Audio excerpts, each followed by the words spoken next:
All right, guys, we're here. We're live here in the Bahamas. If you don't recognize this young gentleman I'm sitting with, he just fixed his hair because he saw I fixed my hair too. Yeah, well, I mean, I don't have the whole. I need the gel. You need the gel? That's what Hollywood X said. You need the gel too. But yeah, guys, we're here from Bahamas PCA. I'm here with Chris Moneymaker, the man, the myth, the legend. One of the what do people credit you with? I created poker. Is that I think that's what they say. Yeah. It It makes me old as hell, but are you that old though? I mean, mentally I feel like I'm 21, but physically I feel like I'm 40, and yeah, I'm 40 now. You're officially 40. I'm officially 40. Yeah, just turned in November, so. And you're kind of sick, right? You're at the PCA. You're a little bit. Yeah, been under the weather, but you know it's all right pushing through. Again, been down here 12 years, 13 years. First time I've been sick, so Yeah. can't complain too much. Yeah, It's all right. you're like a trooper kid. I was gonna say we're gonna do a short pod today, and then we'll probably. I've been wanting to do a pod with you for a while, obviously, and you went to EPT Prague. I didn't realize how much you actually travel for poker and go to these tournament stops, and it seems like you're fucking on the grind a lot. I mean, I'm not on the grind a lot, but I mean, I do my fair share. I mean, I did do Prague, and I'm here. I'll be going to Morocco next week, and then I'll be home. I'll do a lot of Hollywood Poker Open stuff in the spring, so that'll pretty much fill up the springtime up into the series. And honestly, as all the poker players go out to the Mecca out there in Vegas during the summer, I honestly sit at home with my kids. They're out of school. I spend time with the family. It's my downtime. I'll go play the main event. Not really a big fan of going out and just giving Caesars a bunch of high rake money. Yeah, right. So, for all the tournament stuff like that. Yep.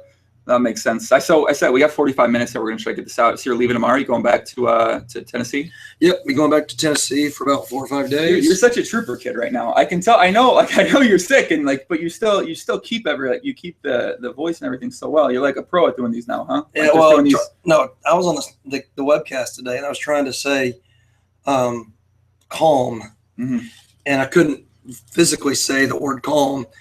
So finally, they're like, "I think you just need to go home." I'm like, all right, man. I get it. I'll try. What are you doing? With Joe Stapleton, or are you doing the one with Jason Somerville? No, it was almost Joe was taking a break, so it was James Hardigan and myself, and I don't even know who else was the sorry guy. Wait a second. Staves was taking a break. Yeah. He had what was the reason why? I think he got sick of me owning him. On the between the charity event, which we just had, and every time I go on the show, you own him in conversation. Basically, yeah. So I love him to death. He's like a great guy, but So I've been going out late every single night, and I gotta say, there's another guy that's been going out late every night too, Joe Stapleton. Well, if I'm gonna get he's been on the grind hard. He's always on the grind. He's on the grind hard. He is like he lives life, man. He loves going down these things, and every year. I mean, you see him. He's out, taking the experience in for everything it's worth. For sure, he's experiencing the local women, experiencing the foreign. Allegedly, I'm not sure what I'm spotting. I'm just saying the guy.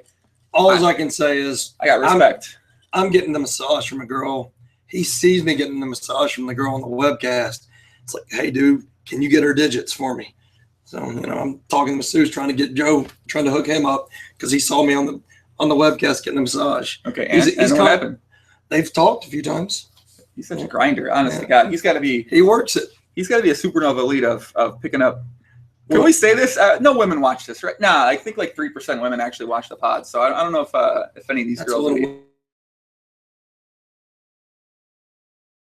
They don't. Google Analytics. I got the. So no women watch this ever, so we're safe. Well, 4%. It's been rising. I started having more women on. If we got a kid like you, a sex symbol in America, kid. I mean, hey, but the conversation that we're having is going to probably drop that now. That's true. We went up to 8%, and this conversation dropped it back down to 3%.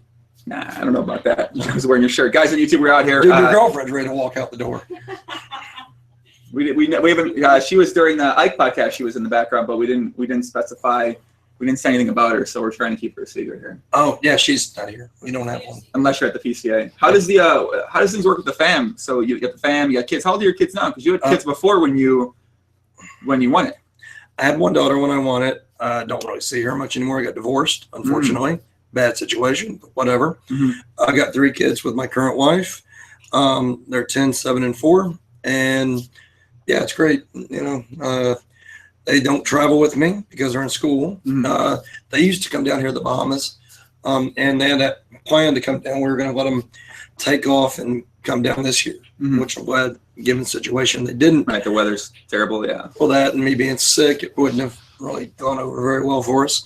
Anyways, they had a cheer competition that was scheduled. And You have 3 daughters? No, I have 2 daughters and a boy. Okay. My son. So 10, 7, 4. How old is the son? 4. Ooh. He's going to be crushing on the older sister's friends for years to come. He already likes them. It's awesome. I love it. I got a buddy that owns a MMA gym, and he's got a daughter that's his age. And every time, like, they like each other a lot, and I just rub it in his face that, you know, my son's hooking up with this girl. And what does he say? He just looks at me, and, you know, I know what he's thinking, but he can't do it. Do you do anything like that yourself? You into any type of MFC or jiu-jitsu, anything like that? Look at Boxing? this figure, baby. I mean, I don't know. You'd be a fucking wrestler, kid. You're hanging out with Scott Ball from Twitch. He used to be pretty active in that. Yeah, he was part of things too. He was a professional, and I honestly I didn't know at the time. I wrestled for a long time. I did. So you look like you got a wrestler. I could see it. That's why I understand. Yeah. About 100 pounds ago and 20 years ago. You know, and I'm sure you can still get down over here. We get down on the floor. Hell, I got down in the freaking lobby of the Monte Carlo Hotel one like 6-7 years ago. I was, you know, been drinking. What happened? Wait a second. What? Oh man, we were going to buy into the tournament. And I'd been drinking a little bit, and I don't know why I just got, you know, I guess what I was drinking made me a little bit ornery. And I said, if you want to buy in, you have to go in the hallway and box me. And he's like, man, I'm not going to box you. I'm like, all right, we got to wrestle. You got to do something physical because I just want to. Well, I don't know why I wanted to beat his ass. Yeah. And he's like, all right, well, no punching, no choke holds. I'm like, dude, so what are we gonna hug it out? Right. Yeah. Like. And so he's like, no, man, I don't need to buy in that bad. All right, whatever. So he leaves. He comes back in like, I'm in like a suit. He comes back in like workout clothes. He's like, all right, man, I want the buy in. Let's do this. So I was like, fuck it, let's go. And so we go out in the hallway and we wrestled around for literally about 20 seconds. And, you know, I got him down. I'm like, dude, I don't know what to do now because I can't really. Right, yeah. It's like none of these all his rules are. And one of the things he's like, can I just run from you? I'm like, no, you can't. Whatever. So it ended up, it was pretty lackluster. And I ended up buying him into the little tournament. It was stupid because it was like me and my dad and like 5 people sitting in a hotel room, $100 buying tournament. How much was the tournament? How much was this? This tournament? This is $200 in a room just messing around. Yeah. And it just randomly up and, you know, again, this is many years ago. You know, just a random like 4 a.m. adventure. How much was the tournament the guy bought into? It's $200. Oh, okay. So I'm thinking he was like, yeah, the internet's questionable. Yeah, guys, if you're watching this, yeah, we're in the Bahamas. Like, the internet here, has the internet ever been good for you? Because no, that's one of the biggest things down here. It's actually not been bad this trip. But yeah, it cuts in and out. And if you're trying to do something like this, I don't even know how you do it. Yeah, well, the Hollywood Hackston one went. The actual video quality of it was just a little bit not GTO. So luckily, this will be What's that mean? GTO. I'm kidding. Do you know what GTO means? I think it's a car, right? Correct. You know who makes it? Chevy, right? Oh. Damn, fuck. Pontiac. It's close though. You're close. No, I don't know cars. What the fuck?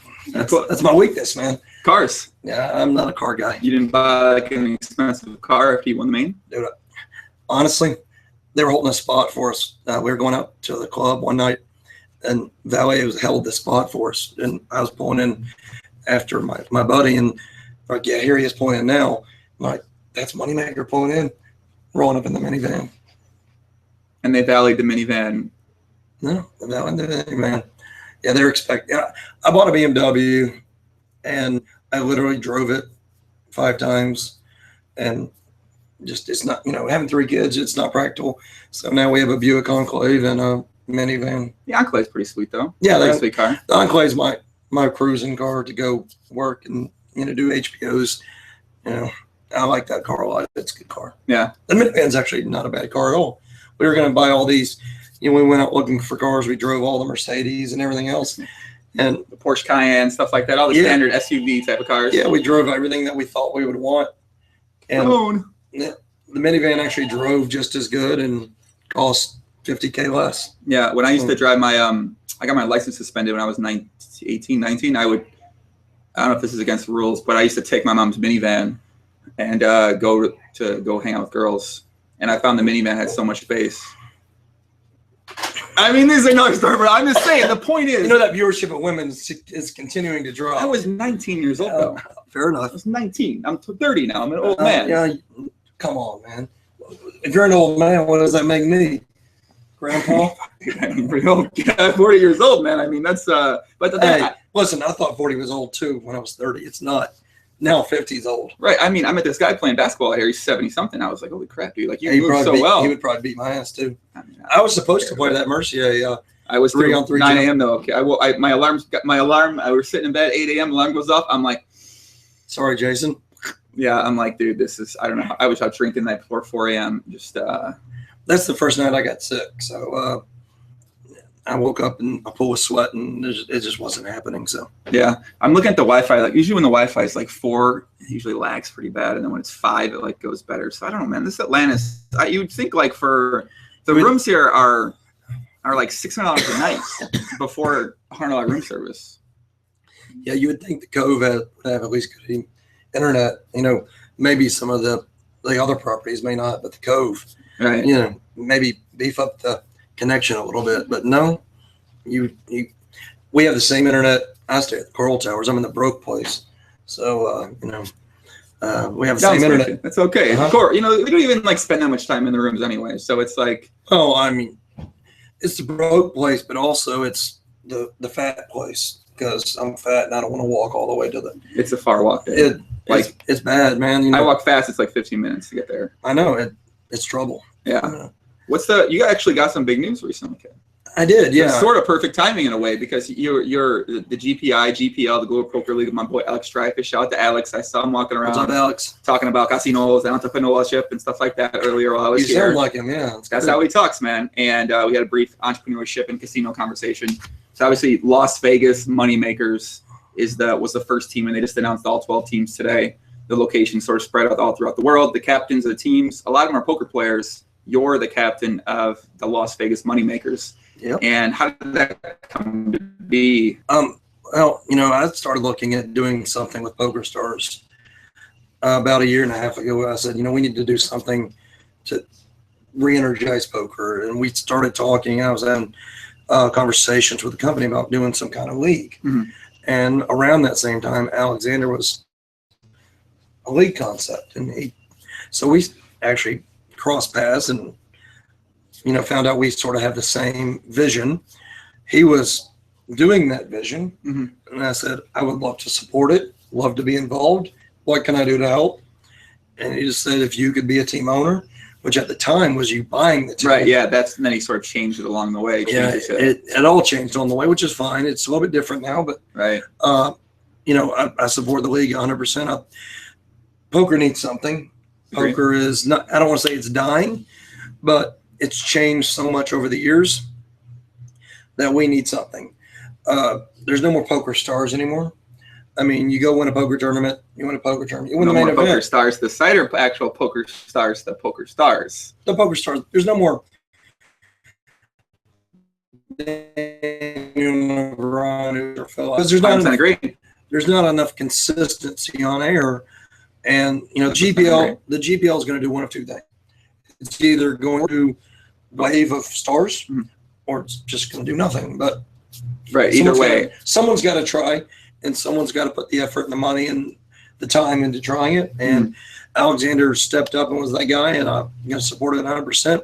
Really honored to be the first team owner, and I'm looking forward to building a great team. So I guess you're going to be playing as well too, right? So you're the captain, the owner. I think it's captain. Because now that they said they're going to retain ownership of all the teams, and from a league perspective, I guess that does make sense unless they're charging money for the teams, which then they would have made some money up front. But maybe they feel like long term, there's more value in just having the teams and then potentially selling it once the league becomes bigger and more popular and more people follow it.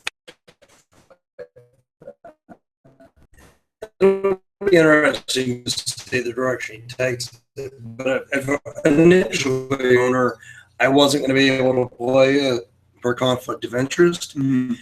Honestly, I've gone back and forth whether I was going to participate or not. Mm-hmm. I think in season 1 I will participate, and depending upon how the league goes, I may step aside and give up my spot for someone else. Mm-hmm. But we'll just have to see how things progress. I'm really interested to see how the draft's going to be next month in February. I'm excited to be out there for that. I think it's just going to be a great time. The awards was great last year. The conference was great last year. I'm just curious to see, like, did they tell you the formats of the competitions? I know there's some online, there's some live. I mean, that's sort of like plays the decision. I know you sort of have like an idea of some people you might, want on your team as well too. Yeah, every team's different. Every team's got their own manager that has their own personality to it. And that's something that, I've really taken to heart. And when I look at this league, I mean, I want my team to be good, don't get me wrong. But I'm looking for individuals that have good stories, good personalities, sort of reflect me in a lot of ways. So looking for, I'm going to be sending out hopefully soon an application for anybody that's in the top 1,000. I don't know them all. Mm-hmm. So I want to hear the guys that, maybe can't play the 10Ks, but they support a family and they grind, and to give a guy a shot like that. I want my team to be about, people that work hard, but also have families and, Mm-hmm. really appreciate the game but make the game fun. But also want people that want to be on the team. I don't want, I've talked to some pros and they're like, Nice, me too. yeah, it's like, if I have time. Right. Yeah. It's like, well, we'll see what it ends up being and stuff like that. Yeah. Right. Like that, you can already tell. And I always tell them, like, I think you're going to regret it. Like, get it on the ground floor with it. And, it might be some time now, but if it goes well, I mean, it could be so much value, so much fun. Well, I was having a conversation with a pro today, and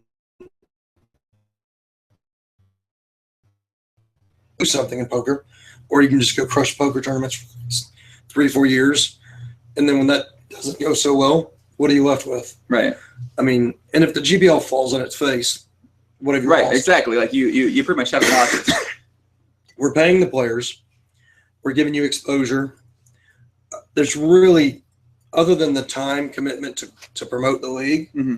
and to get your face out there, there's not a whole lot of downside to it. So yeah, it will take away from, you're playing some or you're doing some other things. Right. You're quote unquote hourly, which is what a lot of the high stakes guys, they're always obsessed. Every time I have a conversation with any of my friends, it's always like, hourly this, hourly that. I'm like, I mean, sometimes you just can't think about what your immediate hourly might be of you doing something else. And it's kind of funny. That leads me back to a discussion I was having with a coach that I had a long time ago.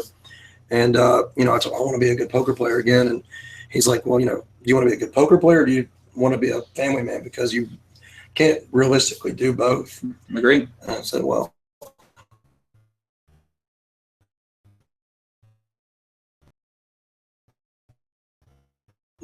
I'll work on, the sicko guys and be one of the best. I'm fine. I feel like I hold my own. I feel like my game is good, but I'm not the best in the world. I know it, and I'm happy with that. I guess the problem then is that if you're not the best in the world, but you're still playing, high buy-in tournaments and stuff like that, then how do you stay in action? I mean, how can people afford to keep playing in those events if you're not playing at that top level? I mean, I play at a level enough to where I cash enough that I do all right. Yeah. And my cash game is good, Mm-hmm. so I can support cash game side. I still, I invested pretty well, so I'm not, I'm broke half the time, but I'm not broke the other half. My wife does okay. I'm probably broke more than she is. Yeah. I think that's probably the question here. A lot of players. That's obviously, Greg Raymer recently had this thread in Newsviews gossip about. Yeah, I'm a friend of Greg, so yeah, I like do. I want him on the. I mean, it's battling with all the 2+2. That's a losing battle, man. That is a losing. I mean, they're friends with most of them, but it's a battle, and with the makeup and I don't know the fucking specifics of his thing, but it seems like a lot of school players are kind of going that route. You haven't really gone that route. I mean, I feel like I haven't seen you out there having to, I've never sold any pieces. I don't intend to. Honestly, I feel like I've worked on my game. I feel like I'm better, but for me to take someone else's money and put it in without giving 100% dedication to try and improve, it's not fair to them. That's that's an interesting concept right there. I haven't heard anyone say that. What? That idea of that I'm not going to sell action because I feel like I haven't put my full effort into getting better because I'm just doing other things. Most players don't see it that way at all. And most players, all they do is play poker. I mean, even some, I feel like there's a lot that don't just play poker, but they say this, they're still going to be like, yeah, I'm going to sell action at 1.18 markup or something like that, because like that's what people do. And you don't hear many people say, if you can get away with it and you're comfortable doing that, go ahead. But yeah. And I've had people offer, hey, let me buy a piece or whatever. And you could sell action for the rest of your life. You can never, for 100%. No, dude, I'm not that good, man. It doesn't matter. I'm actually not bad, man. I don't know how. This is what I know about that. I've seen you online, or I've seen. I know you play. What do you play? You play PLO sometimes. Like randomly, you hop in. Like some friends will be like, you see, Moneymakers playing PLO. I was like, how's he doing? Like, he's got a $4,500 stack at 252. I'm like, is that him? Is that someone else in you? For TOS stuff like that. So I play a lot of mixed. I play a lot of PLO. I've never played no limit cash online. Mm-hmm. Probably my weakest game. Honestly, I don't think I could be $20 no limit cash online. Really? No. I bet you. If you could put in the effort to do it, you could. That's part of the problem. Putting the effort, though. Even if I put in the effort, though, I mean, my skill set, my mentality, everything about me, I just don't know if I can put that skill set in. Yeah. Well, I mean, the people that have said you've been playing PLO, I ask, well, how's he play? I mean, he plays better than you expect, too. So I think it's just a lot of people. I paid them.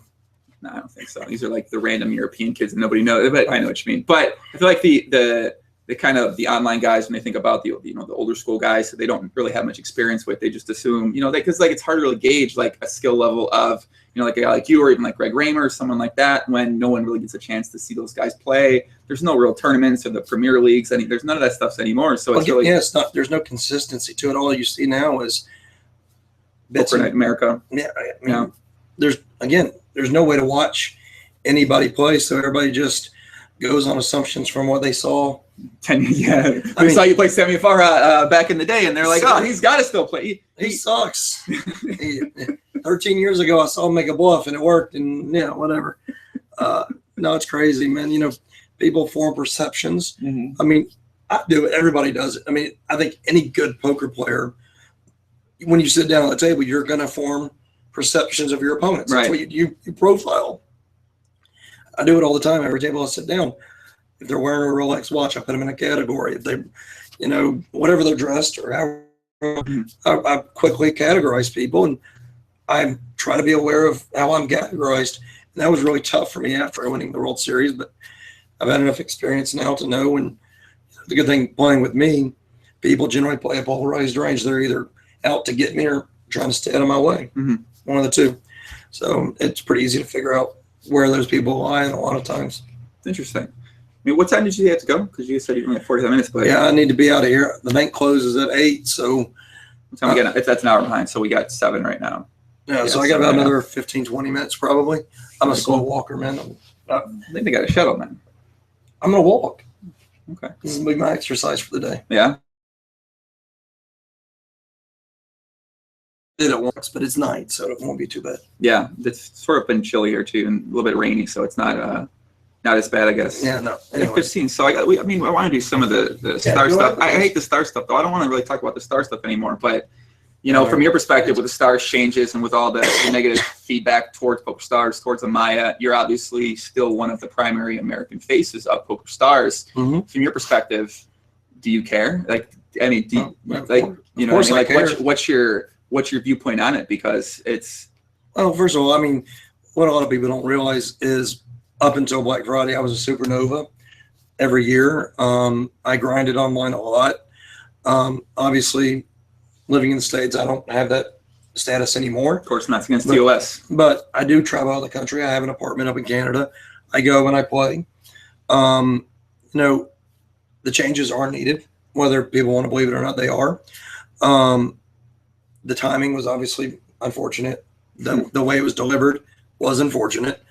And I feel like I'm an ambassador for the poker community. but I also feel like there's two separate poker communities. You have your regs and you have your amateur, or your pros and your regs. And I feel I want to be more of an ambassador for the amateur players because, you know, while I'm not an amateur, I don't view myself as a pro either. I fit in this weird little box. Yeah. And, you know, it was funny because I was playing online last night and I was playing a little 40-80 mixed. And when I got done, I clicked back on just out of curiosity. There were three of us playing, and right when I finished, I was up quite a bit and doing all right in the game. But right when I was done, like, you want to quit? Yeah, sure. And the game broke. To me, I found it kind of humorous. But as a recreational player or someone that watches me play, that's the way poker has become. Everybody's either bum hunting or sniping players, and it's a really bad cycle, and it needs to be broken. And, you know, just going back in and saying that, I can see how maybe a recreational player feels, and it would stink. And I know that, you know, I've seen people that when they get up to go to the restroom and they click set out, they come back and everybody else is sitting out in the game. I mean, guys got to learn some kind of social etiquette. Just play the game, fold, whatever, but you can't just abuse the fish. And, you know, a lot of pros have really taken advantage of the system, and, you know, they came up in a time when poker was just amazing. It was great, and people quit their jobs and did this professionally, and it got tougher. But the reason it got tougher was, one, the grinders, they're taking money out of the system, but also the way they conduct themselves on the table is really, really poor for the game. And a lot of them just don't seem to care. So, you know, that being said, Stars should not have made the announcement when they did. They shouldn't have cut out that additional year. Us as pros, we had no knowledge of this. It wasn't discussed with us. I know some pros left, some pros stayed. Obviously, it comes down to a personal choice. When it came to me, honestly, I felt like the changes needed to be made. I didn't agree with how they were done. I've been with Pokerstars now for 13 years. I would say 90% of the decisions they've made have been good. 10% maybe not so good. They've actually gone back and changed some decisions they've made. I know Amaya is a new regime, but what people don't understand is most of the Pokerstars people that work for Pokerstars work for Pokerstars pre-Amaya. Amaya owns Pokerstars now, but Pokerstars still is, at the core, most of the people that were there before. So it's not like everything's changed. There's some things internally that something. I mean, you're a publicly traded company. You have to answer to so many more people now. So it's a tough thing to make players happy, investors happy. You can't make everybody happy. And I think at the end of the day, I don't think Pokerstars had malice intent. I don't think they tried to mess over the players. And I think at the end of the day, most of their business decisions will be geared to help players, maybe not help the players that want to be. Things come down the pipeline in the future that might not be good for the pros even more. And you're a company man, kid. How many times you said this? How many times you said it? That was some good. That was good. I mean, that was good from. I don't think that's being a company man. I think it's just being honest. Honestly, this is probably the more time to talk about this one. I mean, I could go 100 different ways with this thing you just said. But obviously, I've discussed this a lot with different people too. I've discussed it with the guys that are also on the pro Amaya side. You know, you mentioned earlier unfortunate timing, just in terms of how they announced it, and I think they sort of announced it accidentally. And I know it's not like a debate between what I might think, and obviously I'm coming from a regular side, and you know my friends are regulars as well. And but most of the audience out there they're not regulars, they're amateurs. Most of the people that watch this podcast are. It's just not that many pros in the world out there. So the majority of my audience is amateurs, and they still seem pretty. Just in the comments, the interaction with them, they still seem pretty upset to hear how the changes, you know, were brought down. Which is obviously that's the thing that most people were upset about. I don't think it's that the changes were made. It's just the announcement for the Supernova Elites, who the guys who put in the most hours on the site, who are the quote unquote best customers, depending on your definition of best and your viewpoint.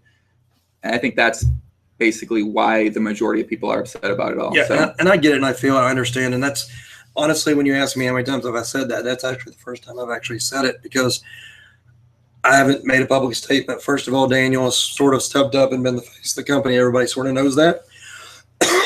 And to be honest, we were told that we are going to have meetings when we get down here at the PCA, sort of to fill us in on why some of the decisions were made, how they were made, and give us just a better understanding of where we're going as a company.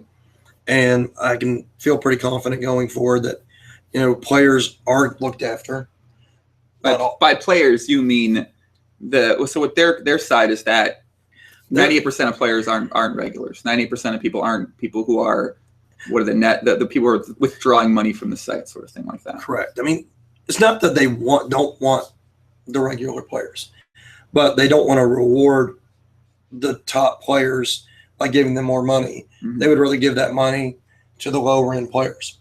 Now, obviously, it's kind of debatable how they're giving them that money. I was about to say, yeah, like they're not really giving it to them. What they've shown thus far is what it perceives is they're just taking the money and, right. They're redistributing it in the form of $1 million free rolls, which already existed last year as well. And that's sort of like, hey, we got $4 million free rolls, which we already had last year. Maybe from like a dumb person's perspective, they see that, oh, fucking cool. But from an educated person's perspective, they understand that this already. But again, back in the day, PokerStars was a very quick process. Decisions were made.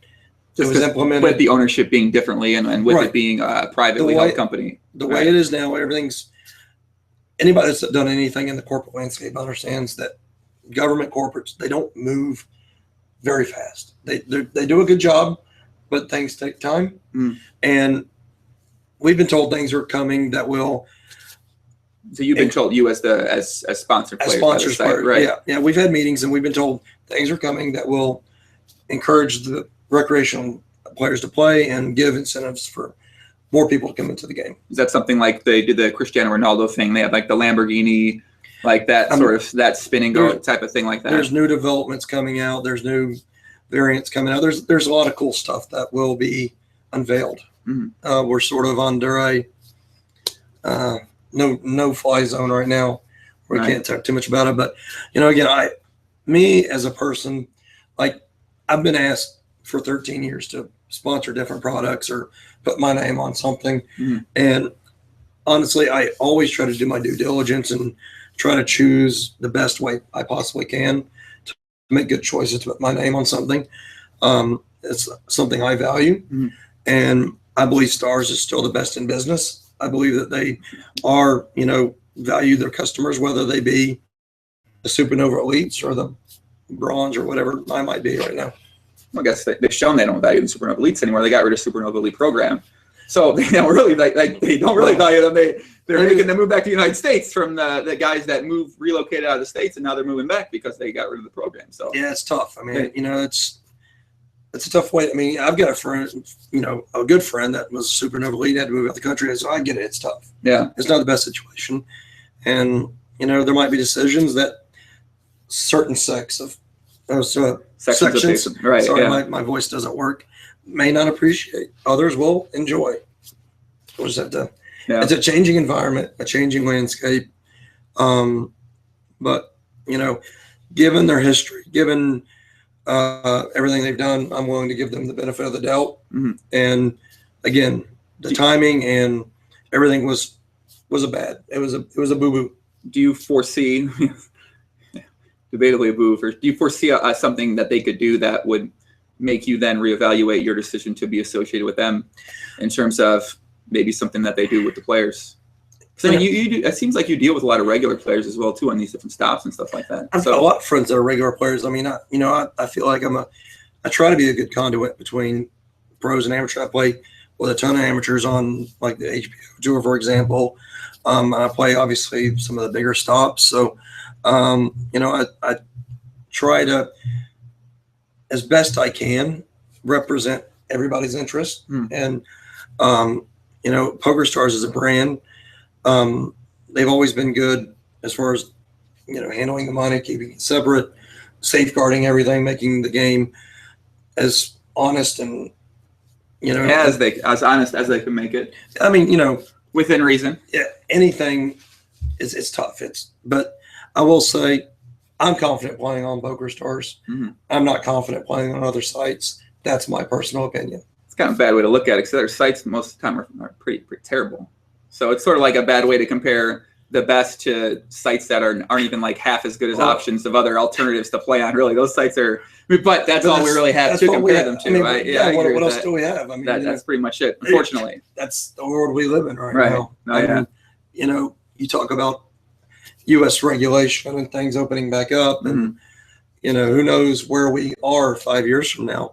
And yeah, it's tough to compare Pokerstars with other sites because there really are no other.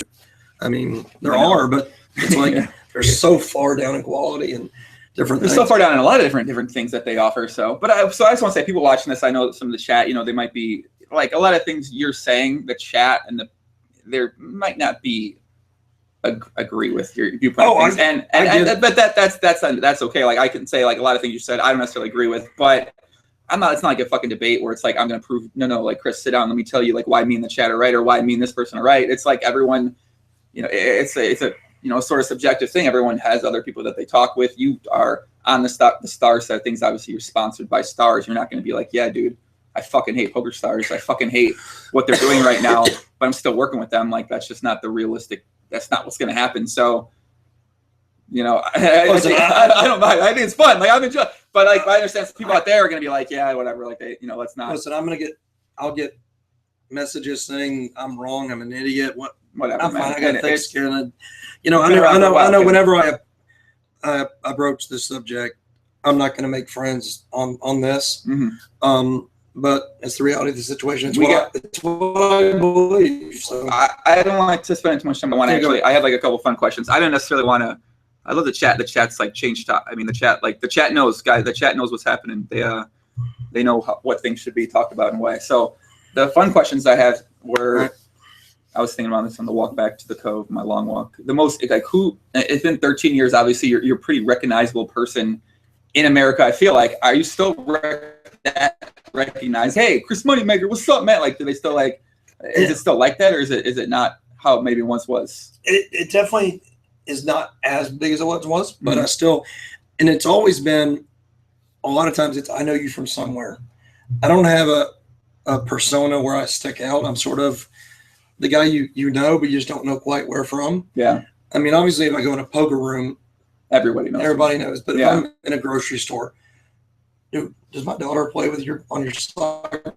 I get, or where do I know you from? Yeah. I get that all the time. And I'm like, do you watch poker on TV? So I'm like, oh yeah, you're Chris Moneymaker.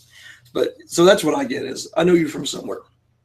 But I still get recognized. It's still really cool to have fans, even though poker is really not on TV that much anymore. Yeah, it's really hard to get.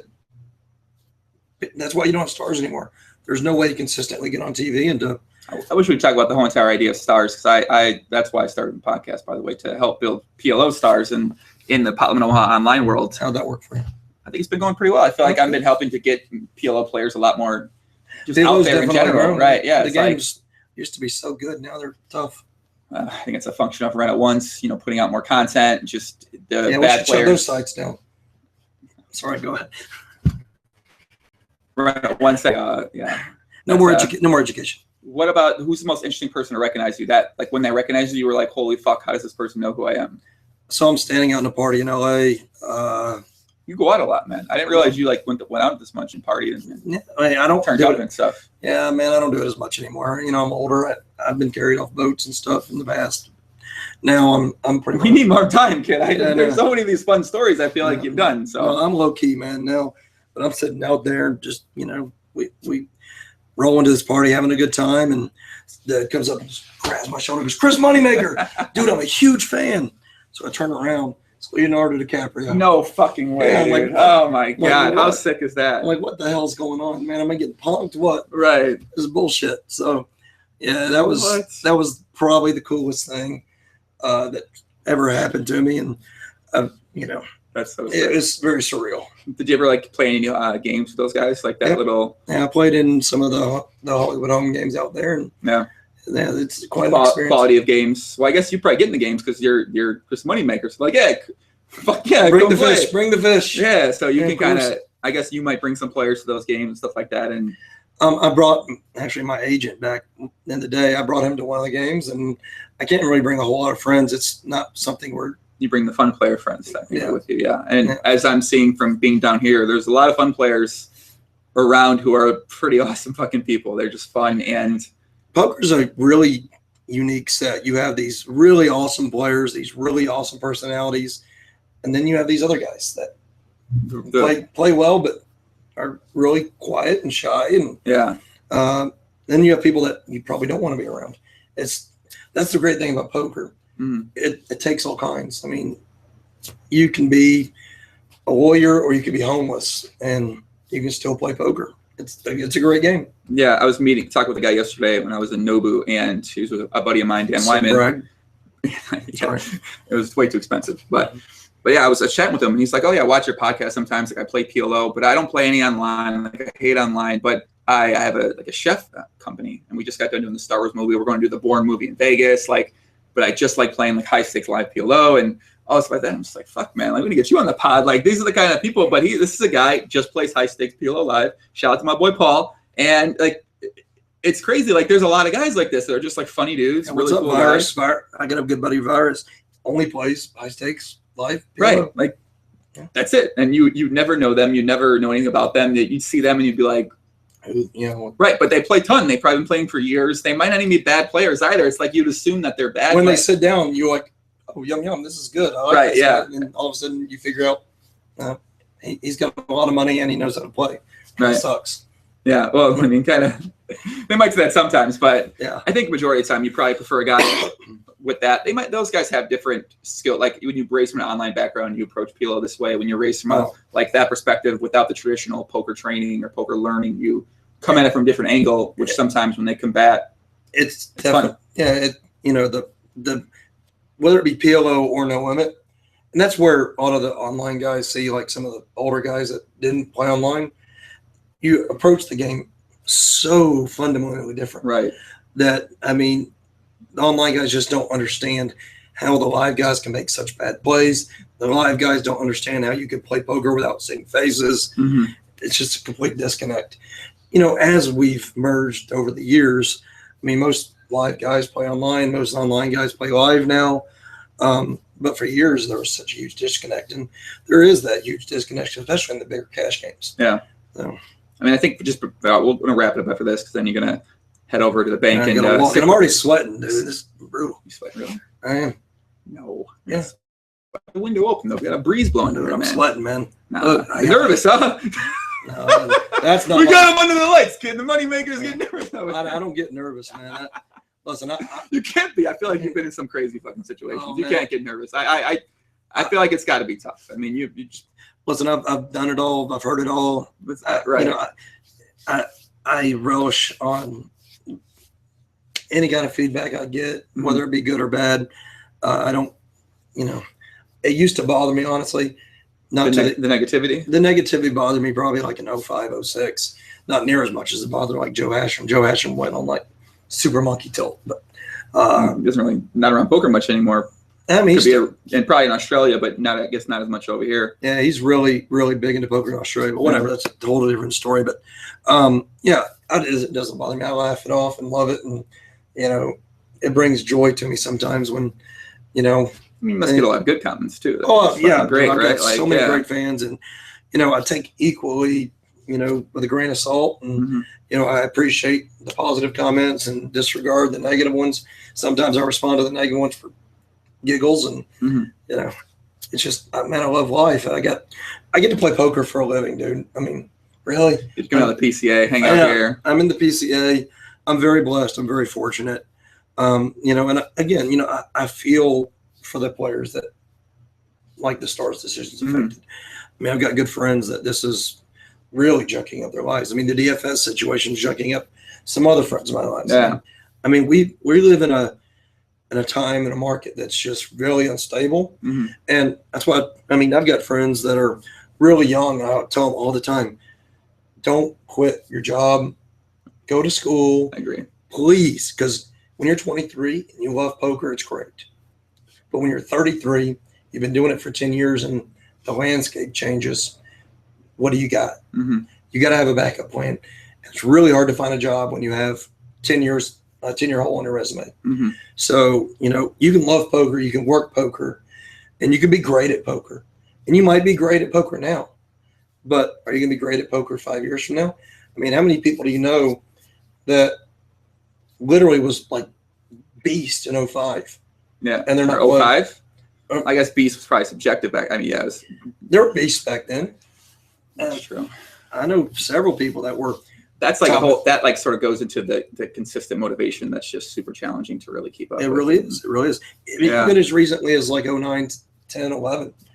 Players that aren't playing anymore. Yeah. I mean, that's probably a big function of just America becoming less of a powerhouse with poker and, you know, I mean, there's online not really existing, but there that is. Factor. We could talk another 3 hours. I know. That's like that. We're gonna get back to him. Let's get back soon together, man. Yeah, for sure, man. I know Thanks for having me on. Yeah, we didn't talk about DFS. I know we started chatting like initially on Skype about DFS stuff, but the NBA stuff we were talking about. Yeah, I kind of like I got too obsessed. I just went back to playing PLO. I was like, I'm just playing too much DFS NBA. And, honestly, like, took over my life a little bit. I was with Fantasy Draft, and they're a great company. I think they do a good job, but I ended up having to break that one off, and because it was consuming, you know. Right.